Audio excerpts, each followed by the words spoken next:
Nobody wants you here, Monique. Vanessa's voice carried across the ballroom, drawing laughter from nearby guests. Monique stood frozen. She had spent an hour convincing herself she belonged here, but surrounded by wealth, designer gowns, and people who looked perfect, she felt smaller by the second. Vanessa looked her up and down and smiled. "You really thought that dress would make a difference?" More laughter followed. Monique lowered her eyes. The words hurt, but they weren't new. For most of her life, people had always found reasons to mock her. She wanted to disappear. Then the room suddenly went silent. Heads turned toward the entrance. A tall Korean man had just walked in. His eyes swept across the ballroom, then stopped on her. The moment he saw her, relief flashed across his face. He immediately started walking toward her. Nobody dared stand in his way. When he finally stopped before her, the entire room held its breath. Then he spoke. "I've been looking for you." Shock exploded through the ballroom, because everyone knew who Jae Hwan was. What nobody understood was, how had this happened? Why was one of the most powerful men in the country searching for a woman everyone else ignored? And what could possibly make a man who had everything search for a woman who believed she was nothing? Welcome to K-Afro Romance Stories, besties. Please like and subscribe. Monique Williams learned early that some people are born to be seen, and some are born to watch from the shadows. She belonged to the second group. At least, that's what the world had always told her. Seoul's streets buzzed with people who turned heads. Slender women with perfect makeup, men in designer suits, influencers posing for photos outside cafes. Monique moved through those same streets like a ghost. A plus-size black woman in a city that celebrated a very specific kind of beauty. She'd grown used to the stares that weren't admiration, used to the whispers, used to salespeople who followed her around stores, suspicious, used to men who looked right through her as if she were made of glass. The subway rides were the worst. She'd stand pressed against the doors, while seats remained empty beside her, as if her presence somehow took up too much space, as if existing in her body was an inconvenience to everyone around her. She'd learned to make herself smaller, to apologize for things that weren't her fault, to smile when people said cruel things disguised as concern. "Have you tried dieting?" strangers would ask. "You'd be so pretty if you just lost weight," acquaintances would say, as if she hadn't heard it 1,000 times before, as if their words were helpful instead of harmful. But the cruelest invisibility didn't come from strangers. It came from her family. Years ago, her father had made a choice. He'd left Monique's mother for a woman with money, status, and connections. Together they'd raised Vanessa, Monique's half-sister. Everything Monique wasn't, Vanessa was. Beautiful, polished, adored. Family gatherings were torture. The few times Monique was invited, she'd watch her father light up around Vanessa. He'd ask about her modeling career, her social life, her achievements. Then he'd turn to Monique, with barely concealed disappointment. "Still working those odd jobs?" he'd ask. Not "how are you?" Not "I'm proud of you." Just judgment wrapped in casual conversation. Their father had always introduced Vanessa with pride. "This is my daughter," he'd say, beaming. When Monique appeared, his smile would fade. "This is Monique," he'd mutter, as if her name tasted bitter. Their mother never stopped loving her, though. Even now, as illness ravaged her body, her mother's eyes lit up whenever Monique entered the room. "You're my miracle," she'd whisper, reaching for Monique's hand. "I'm nothing special, Mama," Monique would reply. "You're everything special," her mother insisted. "Don't let this world convince you otherwise." But miracles cost money. Medical bills piled up faster than Monique could count. Insurance covered some things. Not enough. Never enough. She worked 3 jobs: a coffee shop at dawn, data entry in the afternoon, cleaning offices at night. Sleep became a luxury she couldn't afford. Her body ached constantly. Her eyes burned from exhaustion. But stopping meant losing her mother, and her mother was the only person who'd ever made her feel like she mattered. One afternoon, exhausted and running late, Monique stopped at a convenience store. She needed coffee, needed something to keep her awake for the next shift. That's when she heard the laugh. Deep, familiar, cruel. Her stomach dropped. Brian, her ex-boyfriend, stood near the register with 2 friends. He spotted her immediately. His grin widened. "Well, well," Brian said loudly. "Look who it is." Monique tried to move past him. He stepped into her path. "Still looking the same, I see," he continued, eyes sweeping over her body. "Actually, maybe a little bigger?" His friends snickered. Monique's face burned. "Excuse me," she said quietly. Brian leaned closer. She could smell his cologne, the same one he wore when they dated, back when she'd believed someone could actually love her. "You know, I tell people about you sometimes," he said, "about how I dated you. They always ask why. I tell them I was young and stupid." One of his friends laughed harder. "Dude, you really dated her?" the friend asked, looking Monique up and down with disgust. "Biggest mistake of my life," Brian said, not even looking at her anymore, talking about her like she wasn't standing right there. "Honestly, Monique," Brian added, finally meeting her eyes, "you should be grateful I gave you a chance at all. Men like me? We don't want women like you." The words hit like fists. Monique's throat closed. Her eyes stung. But she refused to cry in front of him, refused to give him that satisfaction. She pushed past him, paid, and left. The cashier wouldn't make eye contact, had probably heard everything. She didn't cry until she reached the bus stop. By the time she got home, the tears had dried. But the words remained. "Men like me don't want women like you." She'd heard it before. From boyfriends, from strangers online, from family members who thought they were being helpful. But hearing it from Brian hurt differently, because she'd believed him once, believed he was different, believed he saw something in her worth loving. She'd been wrong then, and she was probably wrong now to think anyone ever would. 3 days later, Monique accepted a temporary catering job. The pay was good, better than good, nearly double her usual rate for a single evening's work. The event was some high society charity gala at a luxury hotel. She'd serve drinks, stay invisible, collect her check, and leave. Simple. The staff entrance was in the back, down a narrow alley that smelled like grease and garbage. While the wealthy guests arrived through golden doors, Monique and the other servers entered through the kitchen. "Remember," the manager said, addressing the temporary staff, "you are to be invisible, polite, efficient, do not speak unless spoken to, do not make eye contact unnecessarily, do not linger." Monique understood perfectly. They were meant to be shadows, furniture with legs. The ballroom was overwhelming. Crystal chandeliers hung like frozen fireworks, tables draped in silk, centerpieces that probably cost more than her monthly rent, guests wearing clothes that were really expensive, jewelry that caught the light with every movement. She recognized faces from magazines, actors, politicians, CEOs, people who lived in a completely different world. And then she saw Vanessa. Of course. Her half-sister glided through the crowd in a designer gown, arm linked with some handsome air. Her laugh carried across the room, bright, confident, the sound of someone who'd never doubted their place in the world. Monique ducked behind a column. She didn't need another humiliation tonight. For a while, she managed to stay hidden, kept her head down, refilled glasses, cleared plates, became invisible like she was supposed to. Then someone called her name. "Monique!" She turned. Vanessa stood there, eyes gleaming with something dark. "What are you doing here?" Vanessa asked sweetly.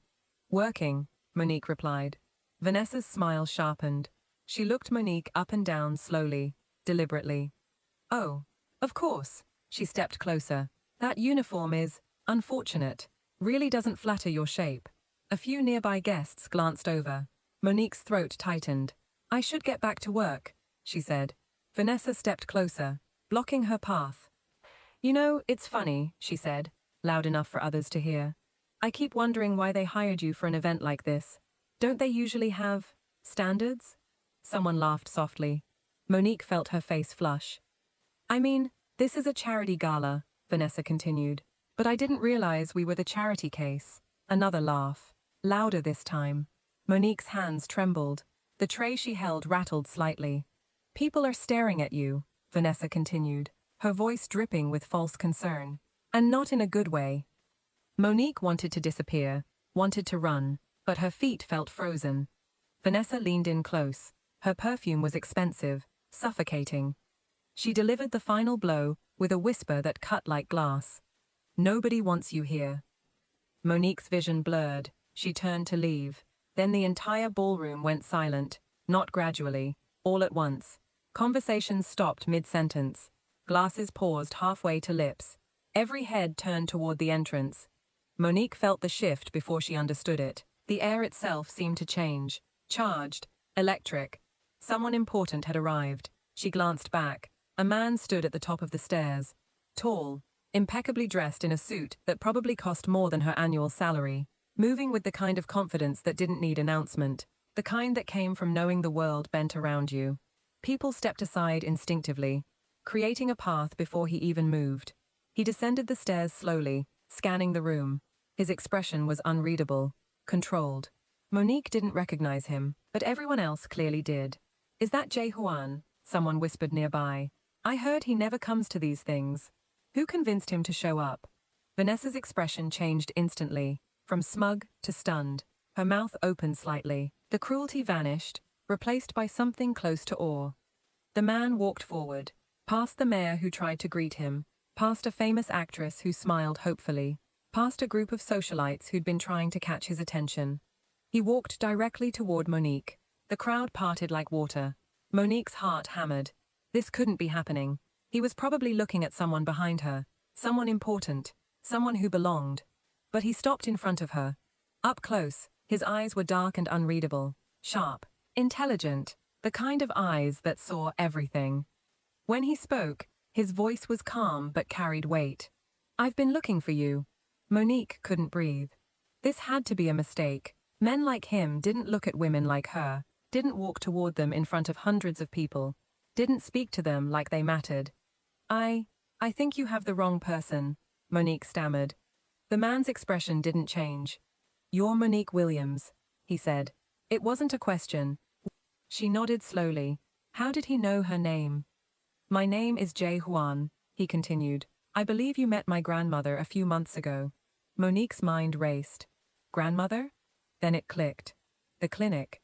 The clinic. The elderly woman who'd been sitting alone, forgotten in the waiting room after hours. The staff had left. Security was locking up. But the woman had been crying softly, confused. Her ride hadn't shown up.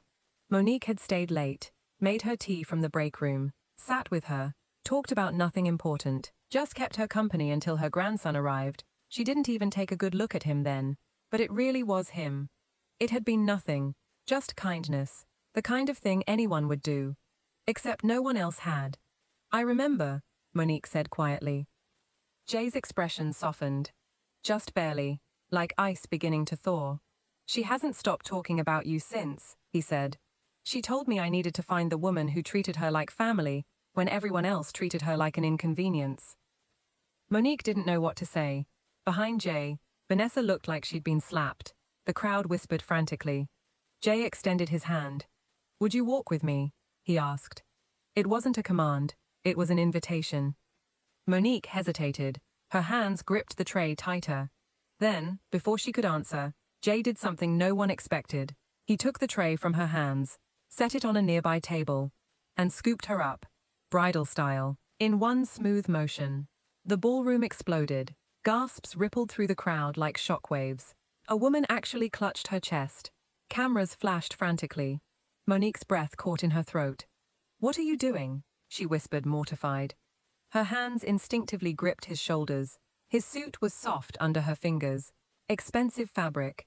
Jay's expression didn't change. Calm, certain.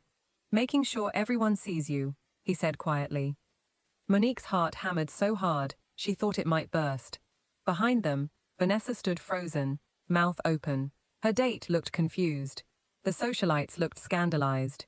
The crowd parted instantly as Jay carried Monique through the ballroom.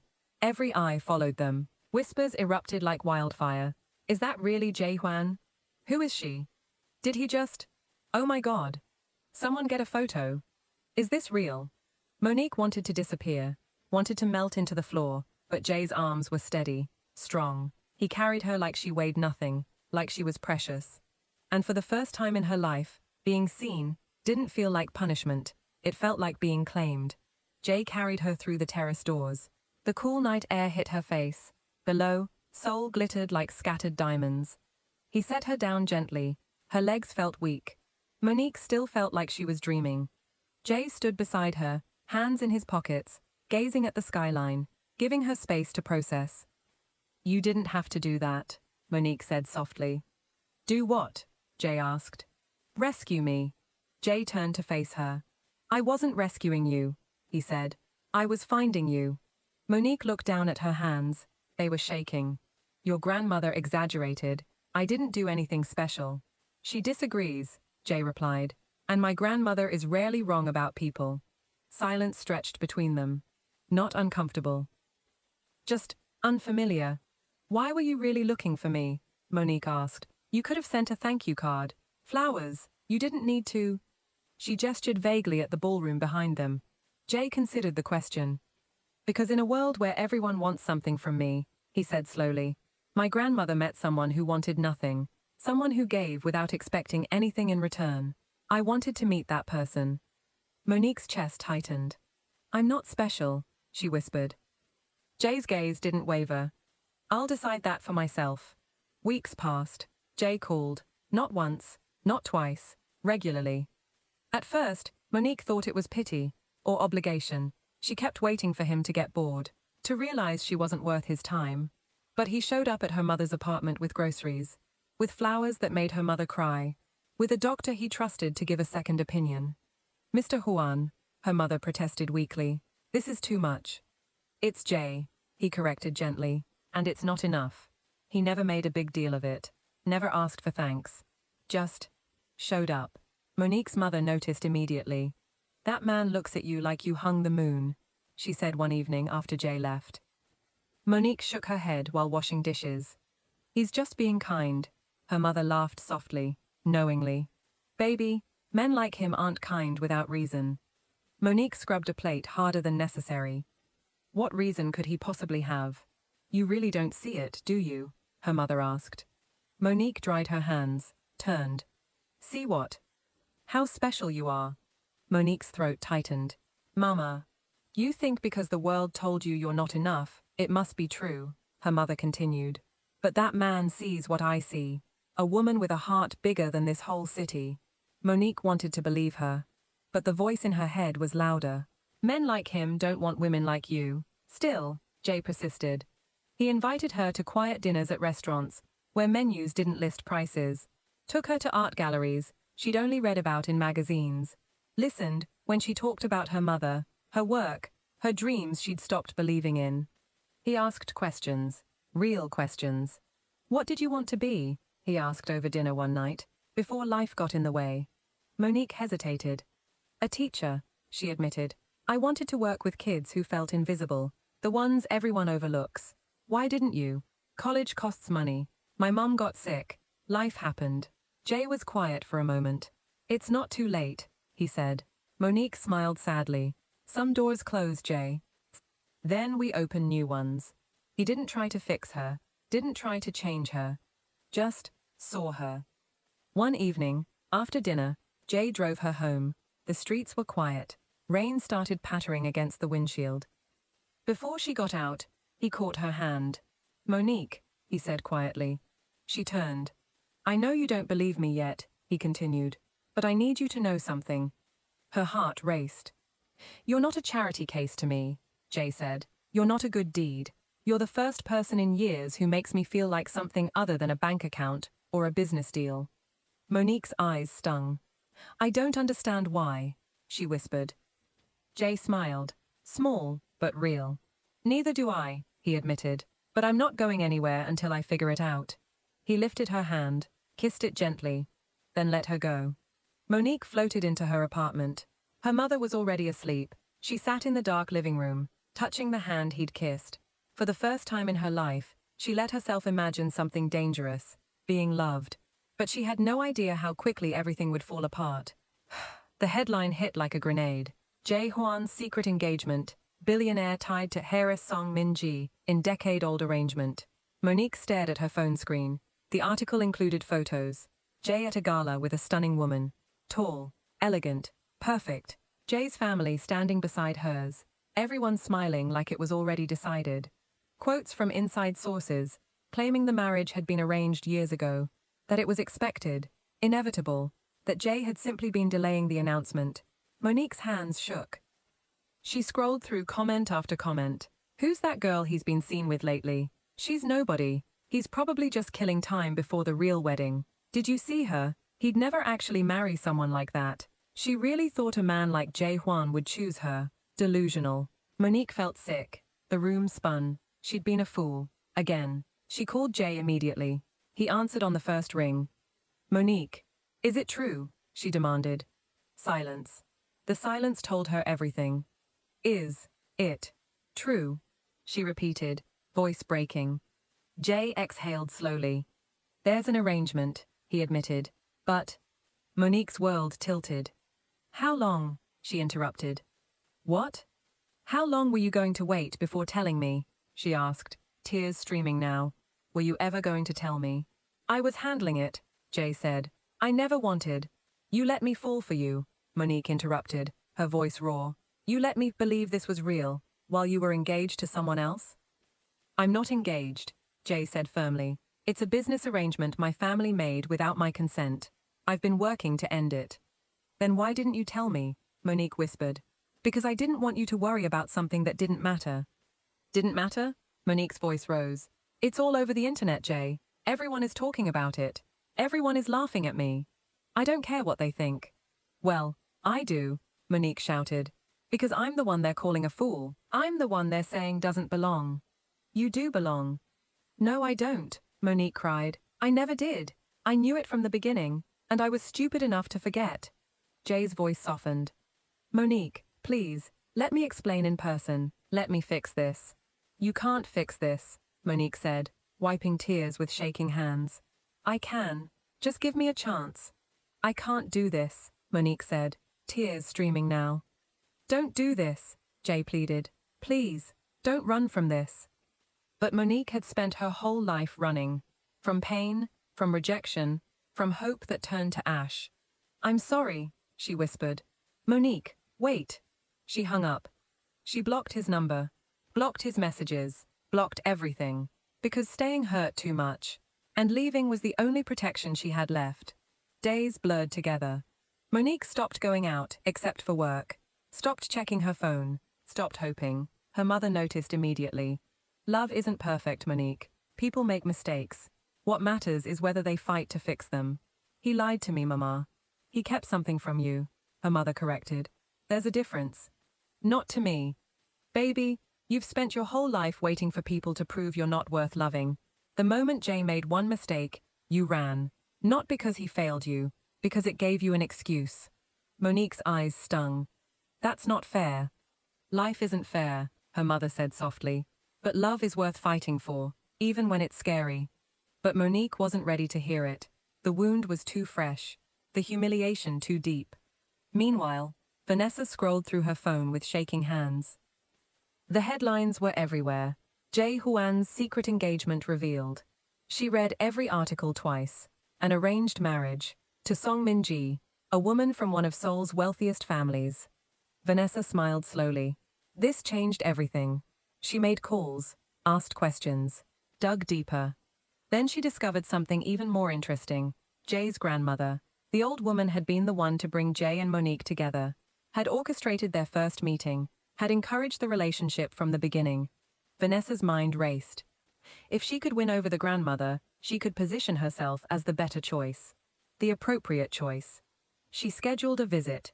Jay's grandmother lived in a traditional hanok in a quiet neighborhood. Vanessa arrived with expensive gifts, flowers, imported tea, a silk scarf that cost more than most people's monthly salary. The grandmother answered the door herself. Can I help you? She asked politely. Vanessa bowed deeply. Mrs. Huan, my name is Vanessa Williams. I'm Monique's sister. The grandmother's expression didn't change. Half-sister, she corrected. Vanessa blinked. The old woman had done her research. Yes, Vanessa said, recovering quickly. I wanted to speak with you about my sister, about her relationship with your grandson. The grandmother stepped aside. Come in. They sat in a sitting room, overlooking a small garden. The grandmother poured tea.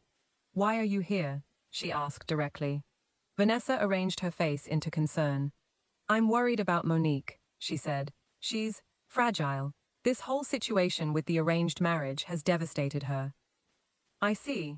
I know you care about your grandson's happiness, Vanessa continued, and I'm sure Monique is a lovely person, but she's not equipped for your world. The grandmother sipped her tea. Go on. Encouraged, Vanessa leaned forward. She's always struggled with confidence, with fitting in.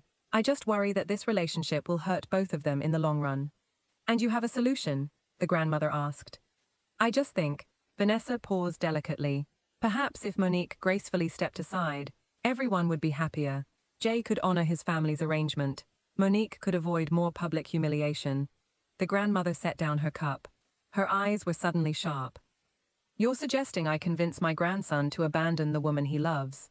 I'm suggesting what's best for everyone. What's best for you, you mean? Vanessa froze. The grandmother's smile was cold. Did you think I wouldn't see through you? She asked. I've dealt with women like you my entire life. Women who mistake manipulation for strategy. I don't know what you want your sister's life, the grandmother interrupted. You've wanted it since the moment you realized she had something you don't. Vanessa's face flushed. That's not true. Then why are you here? The grandmother asked. If you truly cared about Monique's happiness, you'd be supporting her. Instead, you're sitting in my home, playing games. She stood. This conversation is over. Vanessa stood too, anger replacing her sweet facade. You're making a mistake, she said. Monique will never survive in your world. She's too weak, too insecure, too. Enough, the grandmother said firmly. Leave my home. Vanessa grabbed her purse. You'll regret this. The only thing I regret, the grandmother said, is opening my door to you. Vanessa left, humiliated, furious, and more determined than ever to destroy her sister's happiness. 3 days after Monique's fight with Jay, Vanessa found her. She was leaving the hospital after visiting their mother. Monique, Vanessa called. Monique turned. Her eyes were red. She'd clearly been crying. What do you want? Monique asked tiredly. I wanted to check on you, Vanessa said. I heard about what happened. I'm fine. Are you? Monique started walking. Vanessa fell into step beside her. I know we're not close, Vanessa said, but you're still my sister, and I hate seeing you hurt. Monique stopped, looked at her. Since when do you care? Vanessa's expression was perfectly sympathetic. I know I haven't always been kind to you, she admitted, but seeing you with Jay made me realize something. You deserve to be happy. Monique's defenses wavered slightly. I don't want to talk about this. I understand, Vanessa said, but there's something you should know, something I think you deserve to hear. What? Vanessa paused, as if the words were difficult. You were never his first choice, she said quietly. Monique stiffened. What are you talking about? Jay's grandmother, Vanessa continued. She's the one who told him about you, recommended you. It wasn't fate, Monique. It was orchestrated. I know that, Monique said. He told me. Did he tell you that you were a charity project? Vanessa asked. Stop. Did he tell you that if his grandmother had pointed at someone else that day, that woman would be standing where you are now? You don't know what you're talking about. Don't I? Vanessa asked. Think about it, Monique. A billionaire, a man who could have anyone, and he chooses you, out of nowhere. Monique's hands trembled. He loves me. Does he? Vanessa asked. Or does he love the idea of being a good grandson, of honoring his grandmother's wishes? You're lying. Am I? Vanessa gestured around them. Look at his world, Monique. Look at the arranged marriage, the society expectations, the media criticism. Do you really think you belong there? Monique's eyes filled with tears. Why are you doing this? Because someone needs to tell you the truth, Vanessa said. You're setting yourself up for heartbreak. He's going to marry that heiress. Everyone knows it. You're just a delay. Get away from me. Monique. I said get away from me. Vanessa stepped back. I'm sorry, she said mockingly. I just wanted to help. She walked away, smiling happily, leaving Monique standing alone, leaving her words behind like poison. For days, Monique replayed everything, every conversation. She looked at them differently now. Through the lens of Vanessa's words, you were never his first choice. A charity project. If his grandmother had pointed at someone else, the doubts grew, fed by every insecurity she'd ever carried, by every cruel word she'd ever heard, by every rejection she'd ever faced. She looked at the news articles, photos of Jay with Song Min-ji. They looked perfect together. A world Monique would never belong to. One evening, she made a decision. She packed a single bag, withdrew what little money she had, left a month's rent for her landlord, then sat down and wrote a letter. Jay. By the time you read this, I'll be gone. I'm not writing this to hurt you. I'm writing because I need you to understand. I don't belong in your world.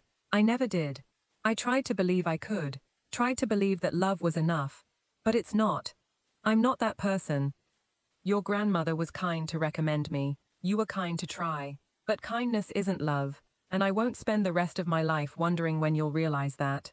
Please don't look for me. Thank you for making me feel seen, even if it was temporary. Goodbye. Monique. She left the letter with Jay's doorman, then boarded a bus heading south. Away from Seoul. Away from Jay. Away from the life that had felt like a beautiful dream. She changed her number, left her apartment, disappeared, and for the first time in weeks, she stopped crying. Because running hurt less than staying. Jay found the letter waiting when he returned from a business meeting. The doorman handed it to him apologetically. A woman dropped this off earlier, he said. Jay recognized the handwriting immediately. His hands shook as he opened it. He read it once, then again. Then a third time. The words blurred. Please don't look for me. Goodbye. He stood in his penthouse, surrounded by luxury, by everything money could buy. And none of it mattered. He called her immediately. The number was disconnected. He drove to her apartment. The landlord said she'd left, paid her rent, took only one bag, didn't say where she was going. Jay's chest tightened. He called his assistant. Find her, he said. Sir? Monique Williams. I need to know where she went. I'll start immediately. Jay hung up, then did something he hadn't done in years. He broke down. His grandmother found him hours later, sitting in the dark, the letter crumpled in his fist. She's gone, he said. His voice was hollow. Empty. His grandmother sat beside him. Then bring her back. She doesn't want to be found. She's scared, his grandmother said gently. There's a difference. I failed her, Jay whispered. I should have told her about the arrangement from the beginning. Should have protected her better. Should have. Should have isn't helpful. His grandmother interrupted. What matters now is what you do next. Jay looked at her. She doesn't believe she's enough, he said. I know. How do I convince her? His grandmother took his hand. By showing her you're willing to lose everything for her, she said. Not just words. Action. Public. Irrevocable. Jay was quiet for a long moment. Then he nodded. The press conference was scheduled for the next morning. Jay's family was furious. His father called. You can't be serious, he said. I'm completely serious. You'll destroy decades of alliances. I don't care. Jay, listen to reason. I'm done listening, Jay said firmly. I'm done letting other people dictate my life. This ends now. He hung up. The next morning, reporters packed the conference room. Cameras lined the walls. Journalists whispered frantically. Jay stepped to the podium. His expression was calm, but his eyes were steel. Thank you for coming, he said. I'll keep this brief. He looked directly into the cameras. There have been reports of an arranged marriage between myself and Song Min-ji, he continued. I'm here to clarify that this arrangement no longer exists. The room erupted. Hands shot up. Voices overlapped. Jay raised his hand for silence. This was a business arrangement made by our families, he said. Without my consent, without my agreement, I have formally ended all negotiations. Mr. Huan, a reporter shouted. Is it true you've been seeing someone else? Yes. Who is she? That's private. Is she worth destroying family alliances? Another reporter asked. Jay didn't hesitate. She's worth everything. What about the financial losses? Money can be replaced, Jay said simply. The woman I love cannot. The room exploded again. Jay stepped away from the podium, ignored the shouted questions, left the building. He'd burned the bridges. Now he had to find her. Weeks passed. Every lead ended nowhere. Monique had disappeared completely. Jay barely slept, barely ate. His employees worried. His family stopped calling. His grandmother watched him deteriorate. You need to rest, she said one evening. I can't, Jay replied. Not until I find her. What if she doesn't want to be found? Then I'll spend the rest of my life looking. His grandmother's eyes filled with tears. She'd never seen him like this. Desperate, broken, in love. 2 months later, an investigator finally found her. She's in Busan, he said, working at a small bookstore near Haeundae Beach. Jay was on a plane within the hour. The flight felt eternal, the drive from the airport even longer. When he finally saw the bookstore, his heart stopped. It was small, tucked between a cafe and a flower shop. Through the window, he saw her. Monique stood behind the counter, organizing books. Her hair was shorter, she looked thinner, but she was still her, still the woman who'd become his entire world. Jay pushed open the door. A bell chimed. Monique looked up. Their eyes met. For a moment, neither moved. Then Monique's expression shifted. Shock, then pain. "No," she whispered. "Monique, you can't be here. I needed to see you. I asked you not to look for me." "I know," Jay said, "but I couldn't stop." Monique stepped back. "Please leave. Not until you hear me out." "There's nothing to say." "There's everything to say," Jay interrupted. An elderly customer glanced between them curiously. Monique grabbed her jacket. "Not here," she said. They walked to the beach. The ocean stretched endlessly before them. Waves crashed against the shore. Monique kept her distance, arms wrapped around herself. "How did you find me?" she asked. "Does it matter?" "Yes." Jay was quiet. "I hired investigators," he admitted. "Searched every city, every town. I wasn't going to stop until I found you." "That's not romantic, Jay. That's obsessive." "Maybe," he agreed, "but I don't care." Monique turned away, stared at the ocean. "Why are you here?" she asked. "Because you left before I could tell you the truth. You told me the truth. There's an arranged marriage." "Was," Jay corrected, past tense. Monique turned. "What?" "I ended it," Jay said. "Publicly, permanently. It's over." Monique's eyes widened. "You, what?" "I held a press conference," Jay continued. "Told the entire country that the arrangement no longer exists. That I won't marry someone I don't love to satisfy a business deal. Jay, your family. I don't care about my family's opinion," he said. "I don't care about alliances, or mergers, or what society thinks. I care about you." Monique shook her head. "You shouldn't have done that." "Why not?" "Because I'm not worth it," she said, her voice breaking. Jay stepped closer. "That's the lie you keep telling yourself," he said. "The lie everyone else told you until you believed it." "It's not a lie." "It is," Jay interrupted. "You left because you thought you weren't enough, because you thought I chose you out of obligation or pity. But that's not what happened. Your grandmother recommended me." "My grandmother introduced us," Jay corrected. "She gave me an opportunity to meet you. What happened after that, that was all me. All us." Monique's eyes filled with tears. "You could have anyone," she whispered. "I don't want anyone," Jay said. "I want you." "Why?" "You keep asking me that," Jay said softly, "as if there needs to be a logical reason. As if love is something you earn or deserve, based on a checklist." He moved closer. "The truth is, I didn't choose you," he continued. "It happened before I realized it. You became my peace, the only person I could breathe around, the only person who made me feel like I was enough without my name or my money." Monique's tears spilled over. "When you left," Jay said, his voice raw, "you took my peace with you. You took my home, and I've been lost ever since." Monique covered her face. "I'm scared," she whispered. "Of what?" "Of believing you," she said. "Of hoping, of letting myself think this is real, and then losing it." Jay gently pulled her hands from her face. "I'm scared too," he admitted. Monique looked up. "You are?" "Terrified," Jay said. "I've never needed someone the way I need you. I've never felt this vulnerable, this powerless. But I'd rather be scared with you than safe without you." Monique's breath hitched. "What if I'm not strong enough for your world?" "Then we'll build a different world," Jay said. "One where you don't have to be anything except yourself." He cupped her face gently. "Come home," he whispered. "Please." Monique closed her eyes. For years, she'd run from hope, from love, from anything that might hurt her. But standing here, feeling Jay's hands on her face, hearing the pain in his voice, she realized running had hurt more than staying ever could. "Okay," she whispered. Jay's eyes widened. "Okay?" Monique nodded. "Okay."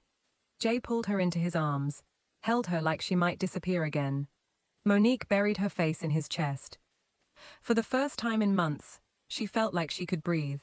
"I'm sorry," she whispered. "Don't be," Jay said. "Just don't leave again." "I won't." "Promise?" Monique pulled back, looked into his eyes. "I promise." Jay smiled. The first real smile he'd worn in months. Then he kissed her, soft and sure, full of everything words couldn't say. The ocean roared beside them. The sun began setting, and Monique finally understood. She hadn't been rescued. She'd been found by someone who'd crossed an entire country to bring her home. 6 months later, another gala filled the same grand ballroom. The same elite society attended. The same people who'd once mocked Monique. The same people who'd questioned her worth. Vanessa sat at a table near the front. Her date was handsome, wealthy. But he wasn't Jay. She'd watched the news coverage of Jay's press conference. Watched him publicly destroy the arranged marriage. For Monique, the humiliation had been unbearable. Everyone knew she'd tried to position herself as the better choice. Everyone knew she'd failed. Now she sat at the gala, trying to appear unbothered, trying to pretend she didn't care. The room buzzed with conversation. Then someone gasped. Conversations stopped. Heads turned toward the entrance. Vanessa's stomach dropped. The doors opened. Jae Huan entered. Beside him walked Monique. But this wasn't the Monique people remembered. She wore a gown that shimmered like starlight. Her hair was styled elegantly. Her head was held high. She didn't look scared. Didn't look like she was trying to disappear. She looked like she belonged. The room fell silent. Jay's hand rested on the small of her back. Possessive, protective, proud. They walked through the ballroom together. Past the people who'd whispered. Past the society that had rejected her. Past Vanessa, whose expression had frozen completely. Jay led Monique to the center of the room. Then he stopped, turned to face the crowd. "Thank you all for coming tonight," he said. His voice carried effortlessly. "I know many of you have questions about my personal life," he continued, "about the choices I've made, the alliances I've ended." The crowd was utterly silent. "I'm here tonight to answer those questions," Jay said. He turned to Monique. Took her hand. "This is Monique Williams," he said, his voice filled with warmth. "And she is the woman I intend to marry." The ballroom erupted. Cameras flashed frantically. Vanessa sat frozen, unable to move, unable to process. Then Jay did something no one expected. He dropped to one knee, right there, in front of everyone. Monique's hand flew to her mouth. "I've done this wrong from the beginning," Jay said, looking up at her. "I kept secrets. I protected my pride, instead of protecting your heart. I let you doubt yourself, when I should have been shouting from every rooftop how much you mean to me." Tears streamed down Monique's face. "I'm not making that mistake again," Jay continued. He pulled a small box from his pocket, opened it. Inside was a ring that caught the light like captured stars. "Monique Williams," Jay said, his voice steady, despite the emotion in his eyes. "You are my peace, my home, my choice. Every single day. Will you marry me?" The room held its breath. Monique looked down at him, at the man who'd crossed a ballroom to find her, who'd crossed a country to bring her home, who'd risked everything to prove she was worth choosing. "Yes," she whispered. Then louder. "Yes." The ballroom exploded. Applause thundered. People stood. Jay slid the ring onto her finger, then stood and pulled her into his arms, kissed her in front of everyone, claiming her, choosing her, loving her. Vanessa finally moved, grabbed her purse, and left, unable to watch her sister receive everything she'd tried to destroy. 3 months later, the wedding was unlike anything Seoul had ever seen. The ceremony was held in a historic venue overlooking the city. Thousands of flowers decorated every surface. String lights hung like captured stars. Jay's grandmother sat in the front row, crying happy tears. Monique's mother sat beside her, weak but smiling. The doctors had said she might not make it to see this day. But she'd fought, just to see her daughter marry the man who loved her. When Monique walked down the aisle, Jay's breath caught. She was breathtaking, not because of the dress or the makeup or the flowers in her hair, but because she was smiling, really smiling. The kind of smile that came from genuine happiness, from believing she deserved it. The ceremony was beautiful. The vows were simple. Jay promised to spend every day proving she was worth choosing. Monique promised to stop running from love. When they were pronounced husband and wife, the crowd erupted in applause. Jay kissed her like she was the only person in the world, because to him, she was. At the reception, Monique stood beside her mother's wheelchair. "I'm so proud of you, baby," her mother whispered. "I love you, Mama." "I know," her mother said. "And now you finally believe you deserve to be loved back." Monique squeezed her hand. That's when she noticed someone approaching. Vanessa. Monique stiffened. Her mother noticed. "I'll handle this," she said.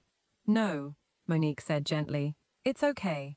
Vanessa stopped a few feet away. She looked different, smaller somehow. "Congratulations," she said quietly. "Thank you." Awkward silence stretched between them. Vanessa started, then stopped. "I came to apologize." Monique waited. "I was cruel to you," Vanessa continued. "For years, I said terrible things, did terrible things, and I'm sorry." Monique studied her sister, looking for manipulation, for hidden agendas. But Vanessa just looked tired. "Why?" Monique asked. "Why was I cruel?" "Yes."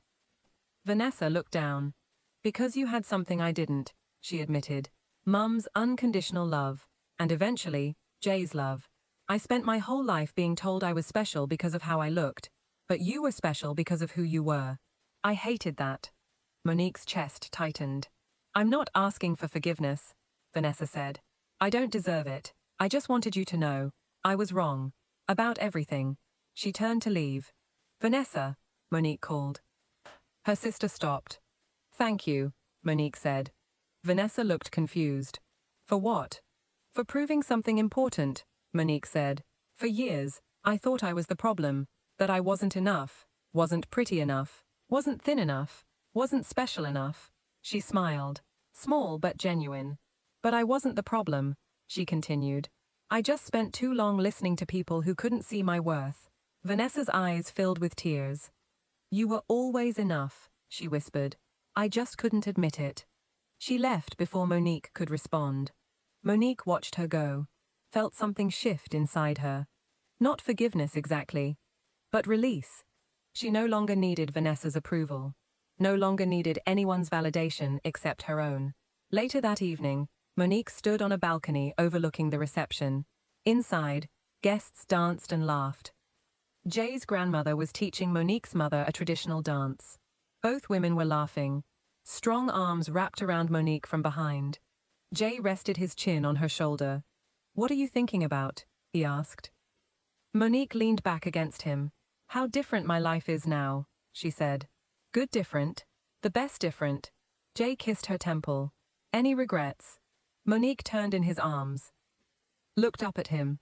"Only one," she said. Jay's expression shifted. "What?"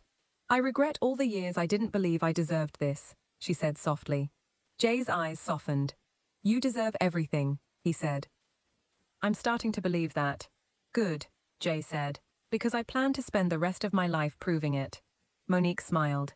"That's a long time." "Not long enough." He kissed her, soft and sure, full of promises and future. When they pulled apart, Monique looked back at the reception, at the people celebrating their love, at the life she'd never imagined she could have. "You know what's funny?" she said. "What?" "I spent my whole life trying to be invisible," she said, "trying to take up less space, trying to disappear. And now?" Monique looked at her husband, at the man who'd chosen her every single day. "Now I finally understand," she said. "Understand what?" "That I was never too much," Monique said, her voice strong and sure. "The world was just too small to see me." Jay's smile was brilliant. "There she is," he said softly. "Who?" "The woman I fell in love with," he said. "Strong, beautiful, enough." Monique kissed him again, because words weren't enough. Music drifted from the reception. Their song. Jay extended his hand. "Dance with me?" he asked. Monique took it. Always. They returned to the ballroom, to their guests, to their family, to their future. And as they danced in the center of the room, surrounded by people who'd once overlooked her, Monique finally believed the truth. She was always enough. She'd always been worthy of love. She just needed someone brave enough to show her, and a heart courageous enough to finally believe it. The woman nobody saw had become the woman everyone remembered, not because she changed, but because she finally saw herself the way Jay had seen her all along.